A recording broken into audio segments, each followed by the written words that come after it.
few weeks, I've been struggling to catch up on rent, making deliveries full time, training. Haven't been able to get into the gym because I've had to pay the bills with some setbacks. So I just paid rent and I'm going to take some time to do my whole routine, but the short version. Then I'm going to go to work. And then I'm going to do some personal conditioning before I go to bed later on.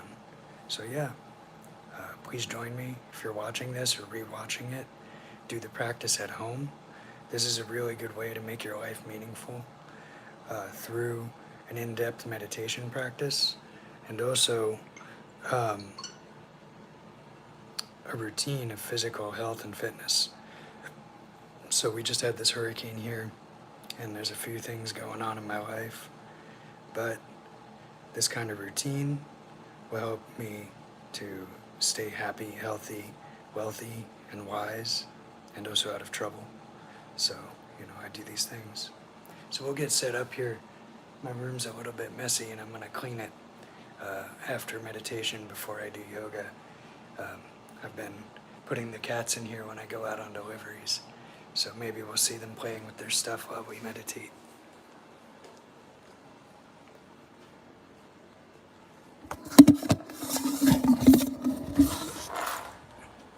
Okay.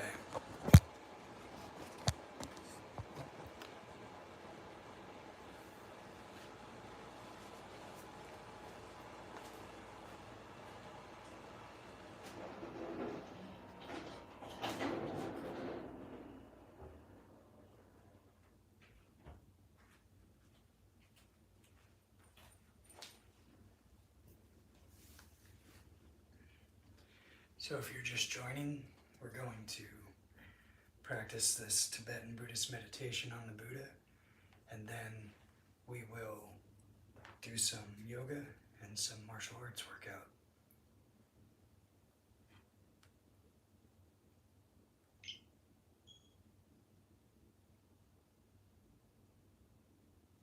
And I'll put some meaningful lecture on in the background. I've been trying to stay in shape while working to pay the bills. It's not easy. I've been doing my practice as much as I can, but not as much as I would like.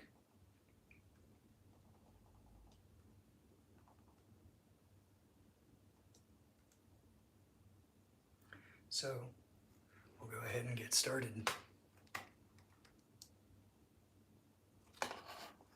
We do the practices with this aspiration to be a benefit to beings,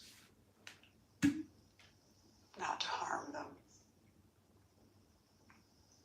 to benefit them, and in our understanding, the best benefit is to actually for beings to be liberated from cyclic existence, and we aim to become Buddhas in order to help beings to be free in this way.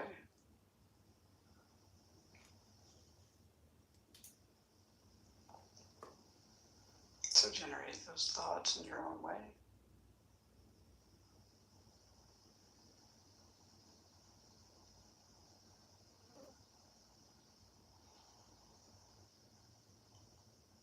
So Venerable Children has laid out this sadhana for us, helping us to generate these various mind states. And she starts by having us think about all of our potential, all the kind of positive qualities that we can develop. Infinite love, compassion, wisdom, skillful means. So imagine what it would feel like to be those qualities. Just let yourself be love, be wisdom.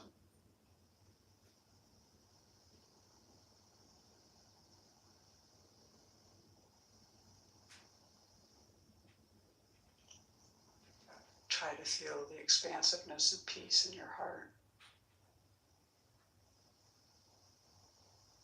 The wisdom that it takes to have this kind heart,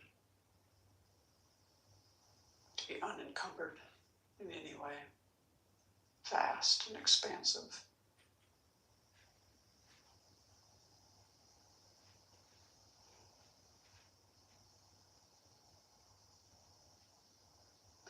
You can take in everything that's happening in this world, reaching out to every being, human and otherwise, to benefit each one.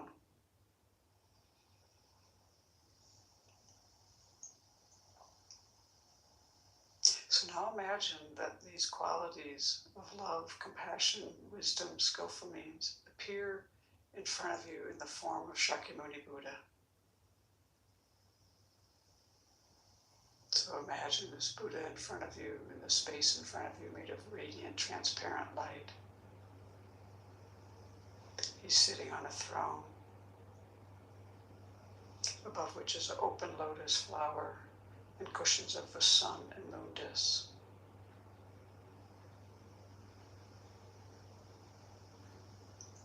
This entire visualization is made of radiant, transparent light. But you're imagining a living being with a light body. So you feel yourself in the presence of the Buddha.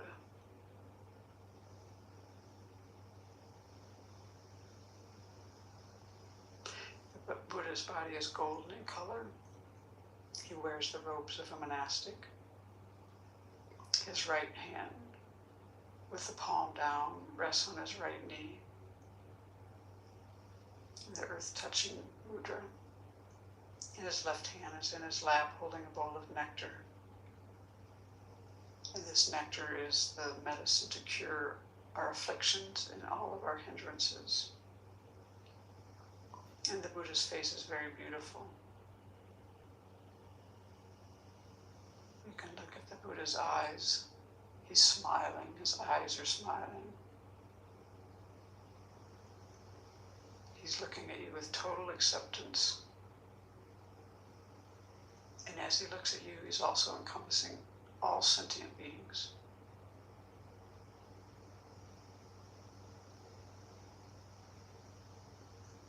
The Buddha's eyes are very peaceful, long and narrow.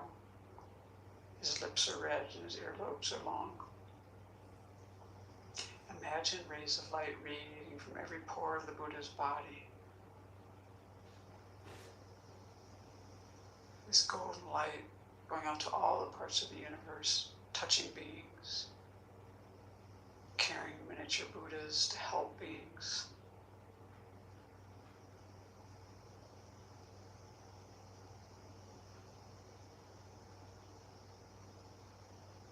And as they complete their work, they dissolve back into the Buddha.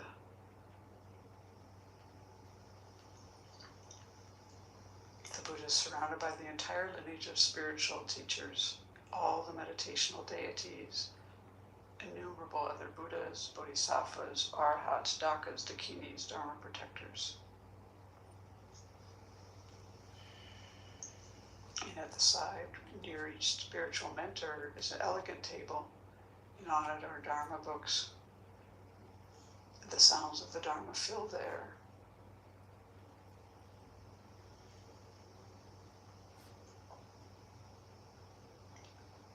And they're all so happy that we're here doing this together.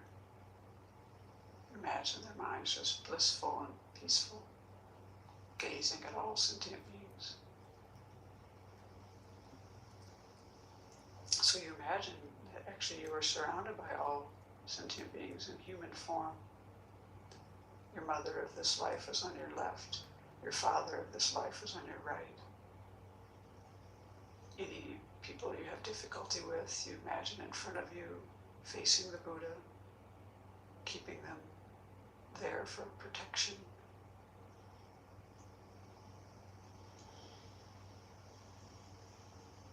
Family and friends are nearby. Countless strangers fill the space around you. And all of us are looking to the Buddha for guidance.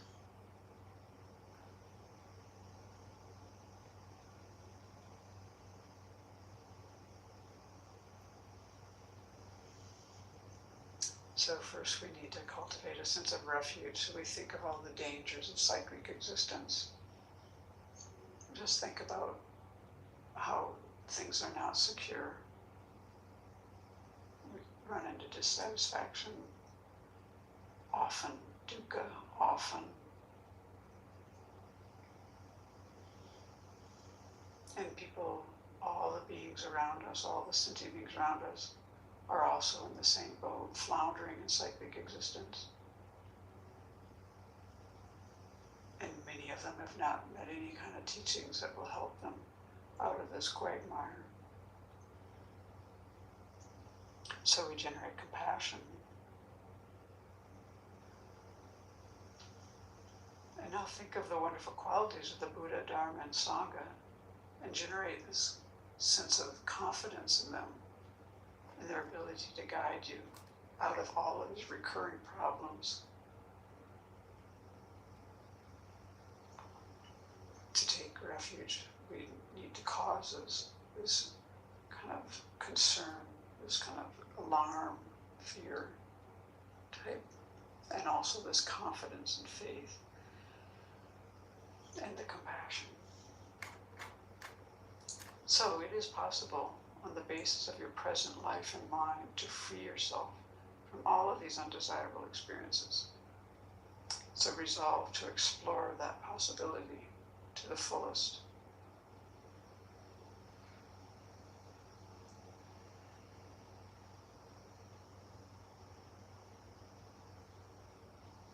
Feel great trust and confidence in the three jewels, and open your heart to rely upon them to guide you and others from all of these difficulties of cyclic existence and bring us to the peace, liberation, and full awakening. So as we do these refuge verses, starting here, now we're on the top of page 21, we'll be taking refuge in the Buddha, and we imagine actually leading all of the sentient beings around us and going for refuge. And we visualize white, radiant light flowing from all of the Buddhas, the spiritual mentors, the Bodhisattvas, all of these holy beings flowing into us and all the beings around us. And this light completely purifies all of our destructive karmic imprints and afflictions. And it also brings all the realizations of the path. So put your hands in prayer position. Namo Guru Vya, Namo Buddhaya, Namo Dharmaya, Namo Sangaya, Namo Guru Vya, Namo Buddhaya, Namo Dharmaya, Namo Sangaya, Namo Guru Vya, Namo Buddhaya, Namo Dharmaya, Namo Sangaya, Namo Guru Vya, Namo Buddhaya, Namo Dharmaya, Namo Sangaya, Namo Guru Vya, Namo Buddhaya, Namo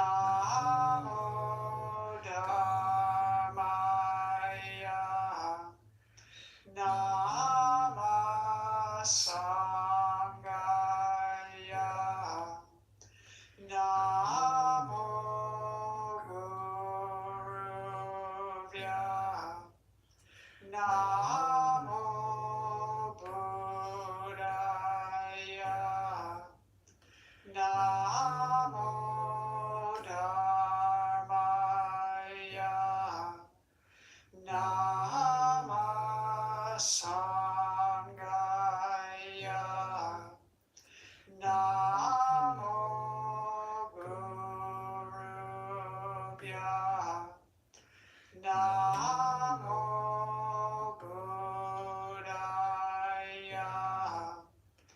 Namo Dharmaya. Nama Sangaya.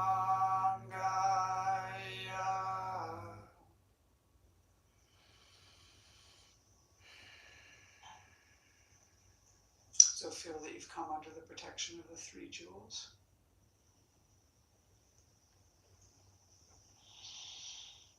And now we turn our thoughts to others and think about how much we depend on other beings for everything that we have, everything we know, everything we use, everything we enjoy. Our food, clothing, resources of every kind. These come due to the efforts of others. Our knowledge, talents, good qualities, these too are developed due to the kindness of others. And our ability to practice the Dharma certainly depends on others who brought the teachings to us over the millennia by generating realizations in their mind and teaching. So this is a very great kindness, all of these things we want to bring to mind.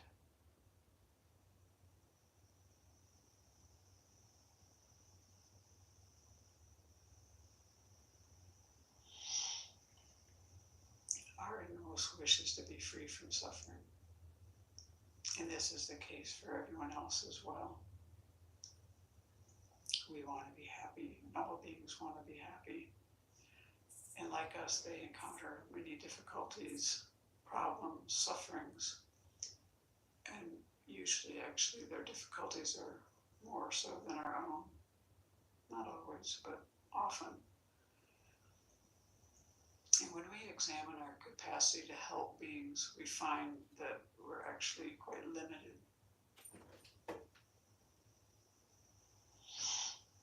And we know from our practice that if we can reduce our anger, our attachment, our ignorance, our various faults, and if we can increase all of our good qualities, we're really going to be in a position to benefit beings. Imagine if we had just this generous heart that gives so easily, takes delight in giving, the kind of ethics that doesn't harm, has that just ingrained fortitude, loving kindness, compassion, wisdom. We'll be in excellent position to help beings by having our good qualities developed. And if we develop them fully, like a Buddha does, then we'll be able to be of the greatest benefit to beings. So we generate this altruistic intention in order to be able to benefit beings most effectively.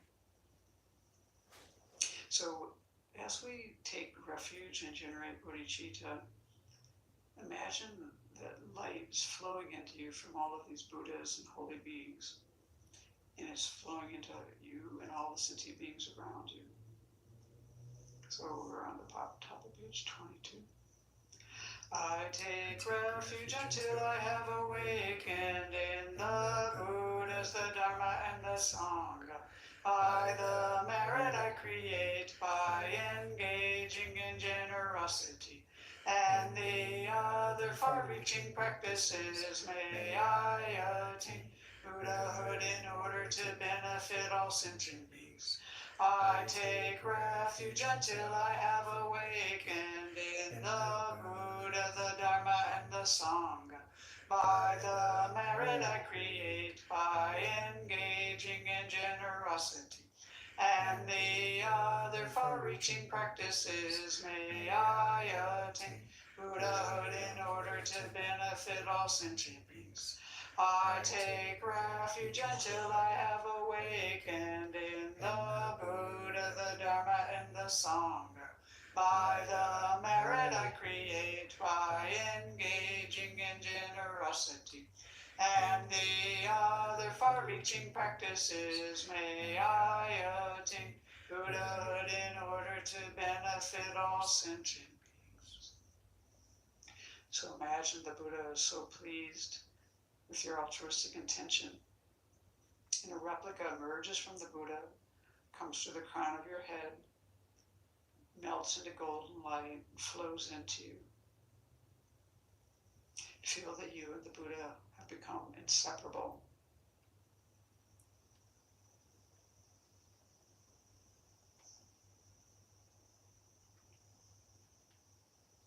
Feel very close to the Buddha and allow your mind to be transformed and inspired.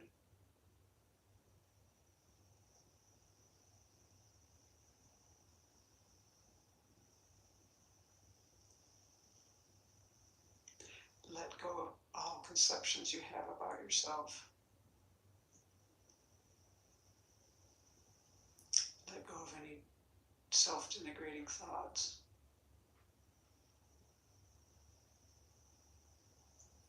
Let go of the concept of inherent existence and meditate on emptiness.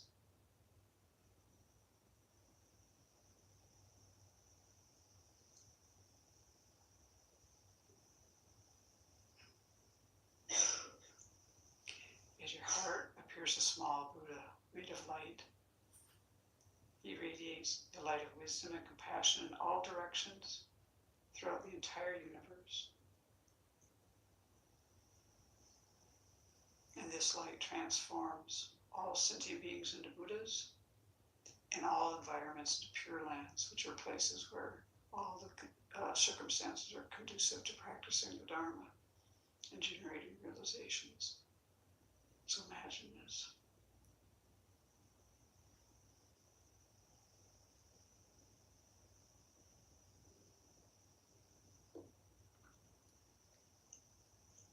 You've transformed all sentient beings into Buddhas and all environments into pure lands in your imagination.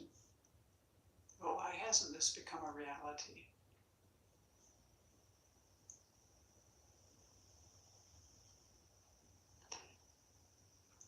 We sentient beings have bias, prejudice, we lack love, compassion, and joy.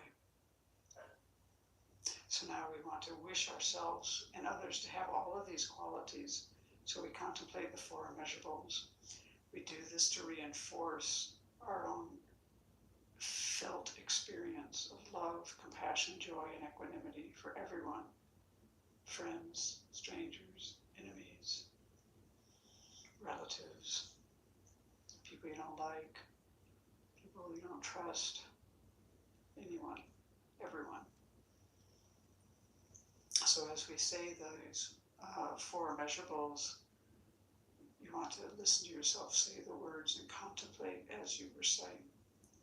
We'll pause between each of the four. May all sentient beings have happiness and its causes.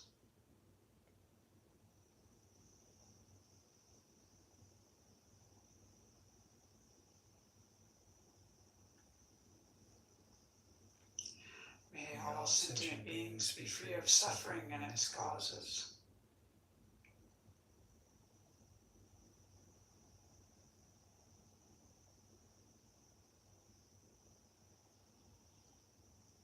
May all sentient beings not be separated from sorrowless bliss.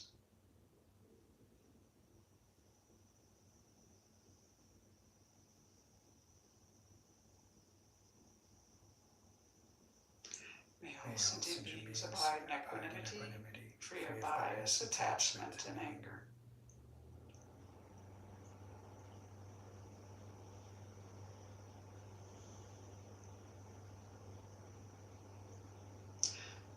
So, in order to achieve what we've just been aspiring towards, we need to purify our activities, and we need a lot of merit. We need to abandon things and adopt things. So when we do this seven-limb prayer, this encompasses all this abandoning and adopting of things.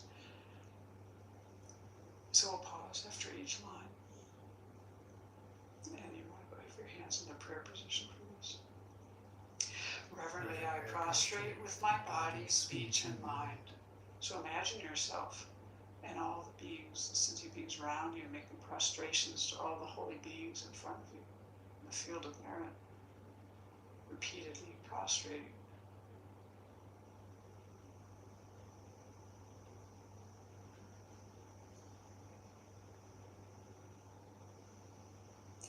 And present clouds of every type of offering, actual and mentally transformed.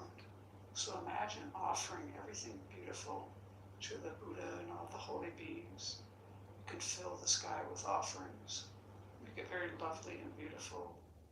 You can think of flowers and fields and just everything that you love. Offer to all the holy beings. You can do this repeatedly.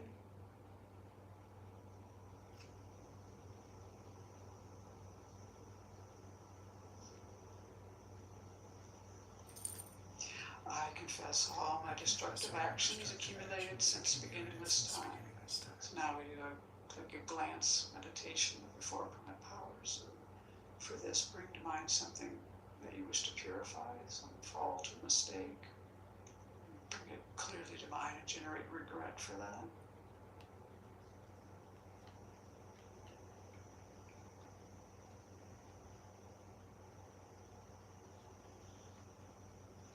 And then the other permanent powers are taking refuge in generating bodhicitta, which we're doing in the practice. The practice itself will be the remedial action, but make a determination not to do this action again.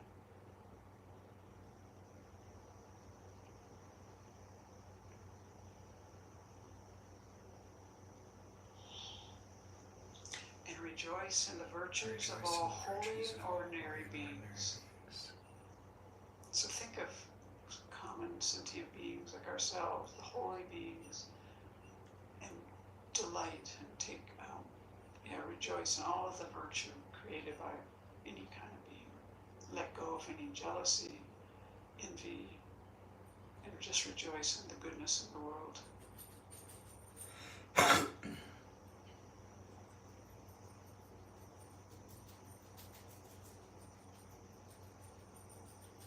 Use your own life experience. Think of things, people that you want to rejoice.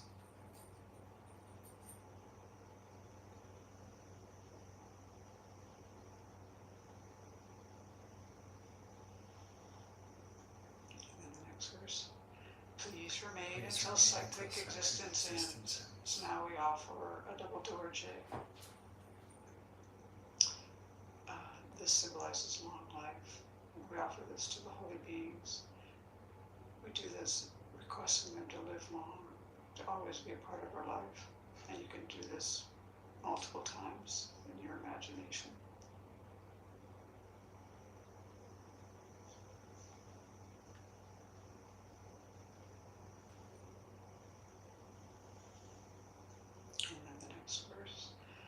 Turn the wheel of Dharma for sentient beings. So again, make this offering. You're offering with both hands this beautiful 1,000-spoke Dharma wheel, golden in color.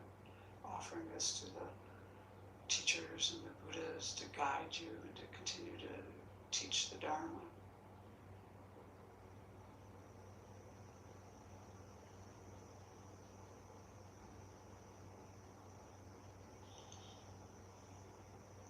And then the seventh one. I dedicate all the virtues of myself and others to the Great Awakening. So now we steer these limbs toward full awakening of ourself and all beings. And now we'll offer the mandala. Here we imagine everything beautiful in the universe, offering it to all the holy beings with the wish that they will continue to teach and guide us and that we can generate realizations in our mind. This ground anointed with perfume, flowers strewn Mount Meru, for land, sun, and moon, imagined as a Buddha land and offered to you. May all beings enjoy this pure land. The objects of attachment, aversion, and ignorance, friends, enemies, and strangers, my body, wealth, and enjoyments, I offer these without any sense of loss. Please accept them with pleasure and inspire me and others to be free from the three poisonous attitudes. Idam Guru Ratna Mandalakam Niryatayami. So imagine all the holy beings are just delighted and they receive your offerings. And the offerings melt into light and dissolve into them. And these all absorb into the Buddha's heart. And then immediately he radiates light back to you, filling your body and mind.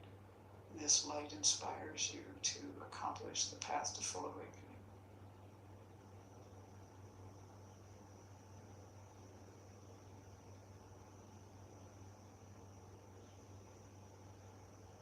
So in order to progress along the path, we need to develop realizations.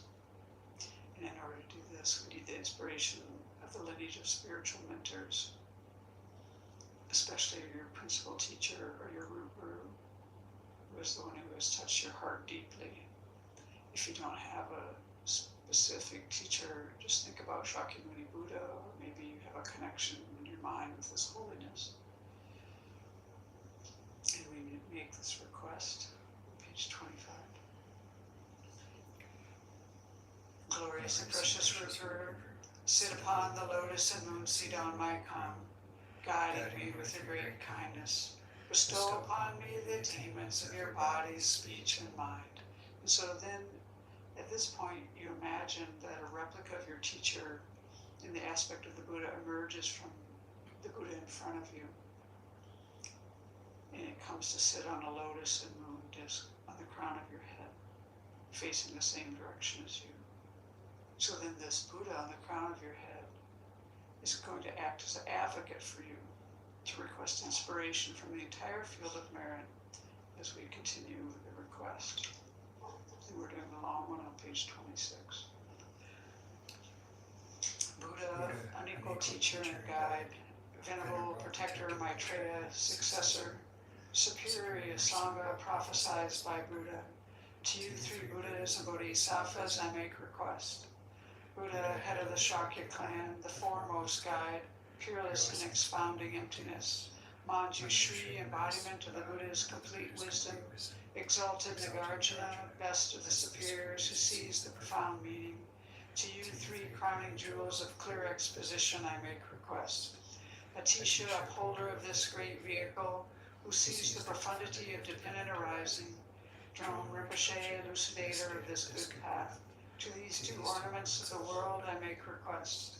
Avalokiteshvara, great treasure of outrageous compassion, Manjushri, masteress of flawless wisdom, Somkapa, crown jewel of the snowy land sages, Losamgrapa, I make request at your feet. Holder of the white lotus, embodiment of all the conqueror's compassion, guide benefiting migrating beings in the land of snow mountains and beyond. Sole deity and refuge, Tenzin Gyatso, at your feet I make request. The eyes through whom the vast scriptures are seen, supreme doors for the fortunate who would cross over to spiritual freedom, illuminators whose wise means vibrate with compassion. To the entire line of spiritual mentors I make request.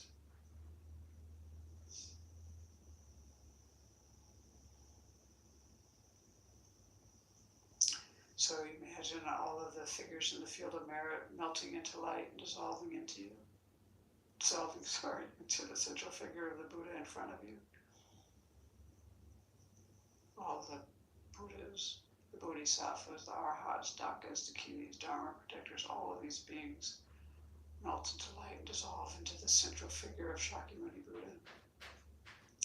And now Shakyamuni Buddha embodies the three jewels. And this Buddha absorbs into the Buddha on the crown of your head.